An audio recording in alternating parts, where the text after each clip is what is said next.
Hi, I am Elephant. Today I'll recap the anime named In Another World with my smartphone. It is a really exciting harem anime. The main protagonist Tuya is blessed by God and reincarnated to another world with a smartphone. Besides, he has got top-level magic. With the advanced technology of the phone, he soon becomes one of the strongest in another world. Many beautiful girls worship him and want to become his wife, including the princess of this world. According to the prophecy of God, he will have 9 wives in total. Let's see how he manages his harem. The story starts with an accident. Tuya died unexpectedly due to the mistake of God. To compensate for him, God allows him to get resurrected in another world with his memories, and raises all his attributes to the best. Besides, God also allows him to bring a personal belongings to another world. Tuya chooses the smartphone without hesitation. When he arrives in another world, he notices 2 robbers attempting to rob 2 young girls. He bravely fights the robbers and finds that he is able to predict their next moves very clearly. In the end, he easily takes down the robbers and saves 2 lovely girls.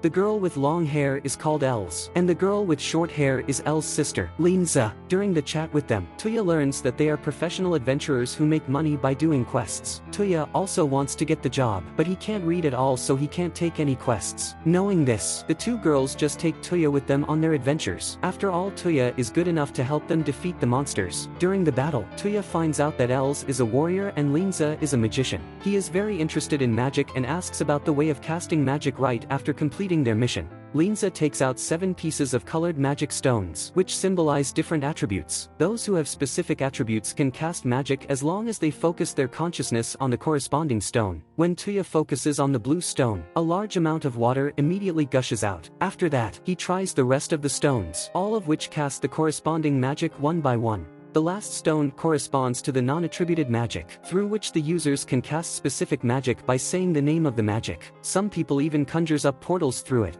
Out of curiosity, Tuya recites the name of the portal, which surprisingly summons a portal that leads to another place. Seeing this, Linza is quite astonished. She has never thought that Tuya can cast 7 attributes of magic while she can only cast 3. At this moment, the owner of the hotel, who is trying to figure out what snacks girls like, comes out to ask for some advice on it from the guests. Tuya immediately thinks of ice cream, and he searches for the recipe with his smartphone. Everyone is really interested in what he holds in his hands, but Tuya lies that it is a magic prop. He makes some ice cubes with magic, and makes ice cream with various ingredients. After that, he gives the recipe to the owner. Later, Tuya, Linza and Els take on a commission to deliver a letter to the capital. On their way, they see a group of Yakuza attacking a young girl in kimono, Yae, and rush to save her. Yae is a samurai who intends to travel to the capital to train herself. On her way, she lost her money and can only suffer from hunger. Linza and Els feel sympathetic to this lovely girl. They treat her to a full meal and take her in for company.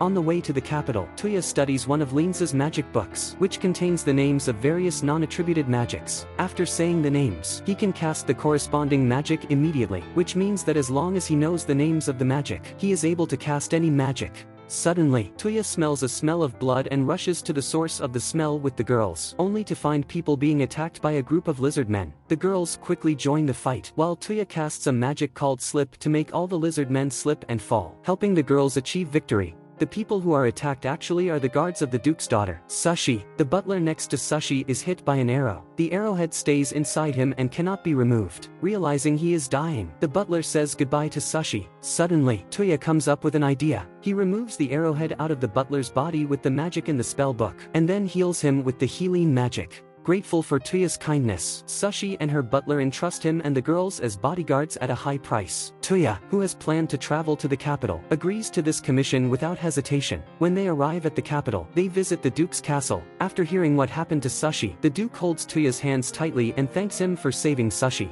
The Duke guiltily states that his wife unfortunately cannot come out to thank Tuya because she has an illness that takes away her eyesight. Only a special non-attributed magic can cure her, but unfortunately the Duke cannot find anyone who can cast this magic. Tuya wants to try whether he can really cast any magic at will, so he casts the magic written in the spell book on the Duke's wife, and it really works. She finally regains her light and sheds tears of excitement. To show his gratitude, the Duke gives Tuya a large sum of money, and also hands over Tuya's team 4 tokens, which are usually held by nobles and symbolize that Tuya's team is sheltered by the Duke. After experiencing this series of events, Yae feels the kindness and power of Tuya. She admires him and decides to stay by his side.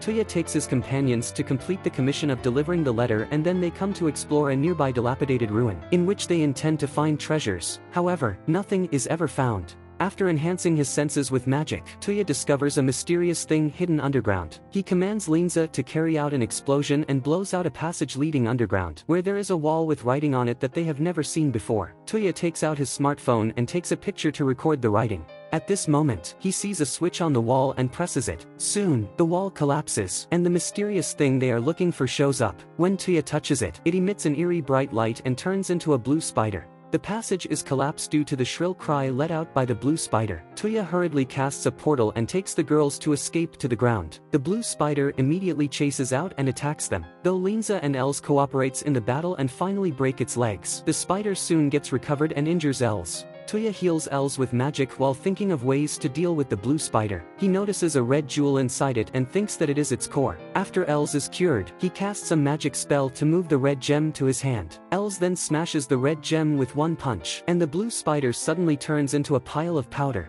In order to find out the secret of those words, Tuya finds Duke, who happens to get the news that the king is poisoned. He hurriedly asks Tuya to help detoxify in the palace. When they arrive at the palace, all the nobles are anxiously guarding the king, but one earl smirks. Almost everyone thinks that the king is about to die, but Tuya has long learned the magic that can cure everything, so finally, he easily heals the king.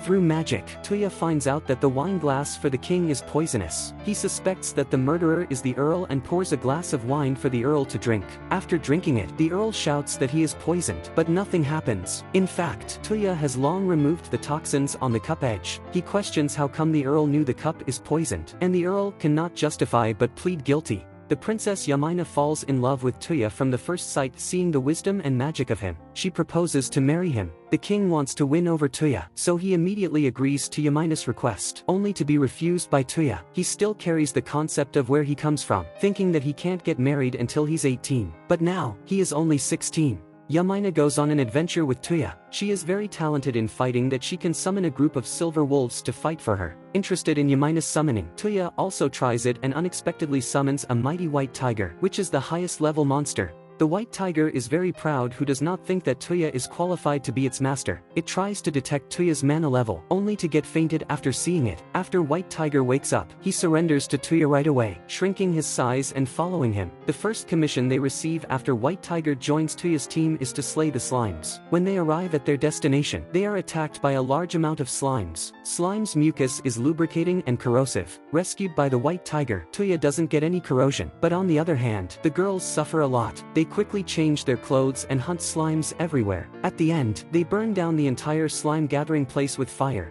Tuya takes his friends back to the town where he meets Els and Linza. Later, he meets a lost little girl. The god once added a map of this world to his mobile phone. Tuya can detect magic in distance and search for people nearby by the help of the map. Finally, he helps the little girl find her mother. After this incident, the king sends them a letter, inviting Tuya to the capital, and he intends to grant him a knighthood in return for detoxification. Tuya doesn't like publicity and refuses the title. The king can only grant him a mansion to live with the princess Yamina. The girls also feel that Tuya should live with the person he likes, but he wants everyone to live together because he likes all these girls. Hearing this, the girls feel shy and agree to live together. At this time, the Duke suddenly pays a visit to Tuya. He says that the king intends to go to the demi-human kingdom to form an alliance. But the king is worried about danger on the way and wants to use Tuya's portal. Tuya happily agrees, but his portal can only lead to the places that he has been before, so he has to go to the demi-human country first. He takes the girls on a journey, and the king sends soldiers to protect them. As they pass through the forest, the soldiers notice a group of bandits around. Tuya uses his smartphone to detect the location of the robbers and paralyzes their bodies with magic. Therefore, the soldiers easily capture all the bandits. In addition to the bandits, Tuya also meets a flying black dragon attacking a village nearby in the forest. It breathes fire in the village and enjoys the feeling of slaughtering humans. Tuya rides on the white tiger to attract its attention, leading it to a place far away from the village. The black dragon is shot down by the magic cast by him, and then Linza cuts off a pair of its wings with magic. Furious, the black dragon spits out flames. Tuya hurriedly takes Linza away, and then fights back to the black dragon. He instructs Linza to create a huge ice wall, and then he transforms it into a magnifying glass. He casts magic to release lights, which are focused on the black dragon through the magnifier, and soon, the black dragon is ignited. The black dragon falls in agony. At this time, a red dragon flies over, intending to take revenge on Tuya. When seeing the white tiger beside Tuya, the red dragon instantly turns humble because the white tiger is a monster of the same level as the Dragon King. The red dragon doesn't dare to provoke it and quickly flees with the black dragon. After that, Tuya takes his friends to rescue the injured villagers and repairs the damaged houses. Soon after, they arrive at demi-human country and meet the king Kamka here. Kamka is a fighting maniac. After hearing about Tuya's triumph over the black dragon, he really wants to fight Tuya. Resignedly, Tuya can only stand on the arena. He uses slip at the beginning of the fight so that Kamka can't stand up and loses. Kamka thinks that Tuya cheats and demands a confrontation with him. Tuya can only give up using slip but fights Kamka with a wooden sword. Kamka moves so fast, but all the attributes of Tuya are leveled up to the highest by the god, and Tuya wins the fight again. Kamka admires the power of Tuya and specially holds a grand banquet for him. Tuya and his friends all change into the traditional costumes of demi-human at this banquet, and they look quite charming. After the banquet, Tuya leaves the hall and meets a walking doll. The owner of the doll is called Lean, the chief magician of the palace, who is able to cast non-attributed magic to drive inanimate objects into action. Tuya thinks it is interesting and then casts the same magic after her. Lean is amazed at Tuya's talent and forces Tuya to be her apprentice, which scares Tuya away. After that, Tuya uses the portal to arrange a meeting between the king he saved before and Kamka, and the two countries successfully complete the alliance. When he returns to his country, Tuya meets a group of thieves who are giving a kid hard time. Tuya takes out his weapon to drive away the thieves and saves the kid. Her name is Ren and she is an orphan. Tuya feels so bad for Ren that he takes her home and appoints her as his maid. At this time, Lean suddenly comes to Tuya's house. She's been investigating Tuya recently, and finds that he can cast any magic he wants. Besides, he once defeated a blue spider. She happens to encounter a monster which resembles the blue spider, and now she wants to investigate the origin of these monsters in Ye's hometown. Therefore, she asks Tuya to send her to Ye's hometown through the portal. In exchange, she can show Tuya a special way to open portals that can send them anywhere they want to go, even it's a place that they haven't been before. Tuya is very interested in Ye's hometown and agrees to this request. Lean guides Ye back to her hometown, and then asks Ye to lean on Tuya. Soon after, Ye's hometown appears in Tuya's mind, and then he uses a teleportation array to bring him and his friends to the destination. Ye hasn't been home for a long time. She excitedly brings her friends to her house, but only to see her mother. Ye's mother says that her father is fighting on the front line and very likely to be life-threatening. After thinking for a while, Tuya decides to help Ye's father. He brings his companions to the battlefield, where he sees Ye's father and several generals. They are anxious because the Lord has been caught in the enemy's dungeon. By reading the memory of a female ninja who has entered the dungeon, Tuya certifies the dungeon's location. Then he takes the ninja and Lean into the dungeon. They rescues many allies who are imprisoned, but not a sign of the Lord. They continues to search the enemy camp and find the residence of the enemy leader. Strangely, the lord they were looking for attacks them. At this point, the enemy leader says proudly that he controls the lord with a red gem. After hearing this, Tuya casts magic to transfer the gem to his hand, and then shatters it with one shot. The local leader wails in pain, and instantly turns into a pile of powder, just like the blue spider. After this, Ye's father wins the war. Tuya takes his friends on the road to find ancient ruins. He checks the map and finds that the destination they are tracking down is actually in the sea. Tuya enters the sea first, and finds that the location of the ruins is so deep that it is impossible to approach it. White Tiger suggests that he summon a monster named Black Tortoise, which is a monster of the same level as White Tiger, and is good at moving in water. Under the guidance of White Tiger, Tuya summons Black Tortoise. Now Tuya can breathe freely in the water with the shelter of Black Tortoise. He takes Black Tortoise into the ancient ruins and discovers a mysterious teleportation formation. After he injects magic power into the teleportation array, he and Black Tortoise are sent to a garden where there is a green-haired girl. Her name is Francesca. She is the manager of this garden and also a robot. She says that the place is called Hanging Gardens of Babylon, and that Tuya is the first person to enter here in 5,000 years. According to the last words of the previous owner, Regina, Tuya can now possess Francesca. Later, she starts to seduce Tuya, saying that he can do anything to her, but Tuya decisively refuses. In fact, this is a test arranged by Regina. Only those who refuses the temptation can truly take ownership of the garden and Francesca. After this, Tuya sends his companions into the garden through the portal. Other people in the garden are sharing information about the garden. Lean fails to find out the mystery of the ancient ruins, but she finds many clues of ancient civilizations in the garden. Regina builds 9 islands in the sky, and the garden is one of them. Each island has a manager, but Francesca hasn't met the other managers for a long time, and she can't make sure if the islands are still there. Besides, the islands cannot be found on Tuya's map. All of a sudden, to authenticate Tuya as the owner of the garden, Francesca collects Tuya's DNA with a passionate kiss, which happens to be seen by the 4 girls who come back.